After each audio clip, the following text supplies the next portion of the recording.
स्वराज्याचा एक असा मावळा ज्यांनी फक्त 60 मावळ्यांना घेऊन पन्हाळा स्वराज्यात दाखल केला, त्या वीर मावळ्यांचा अंत असा होईल असं कधीच वाटलं नव्हतं.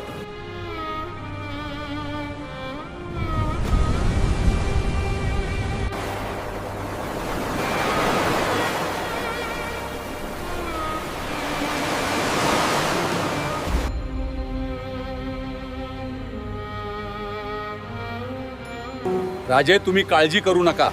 असं जातो आणि असं येतो. कांदा ठेवल्यागत ठेचून काढतो जंजिऱ्याला.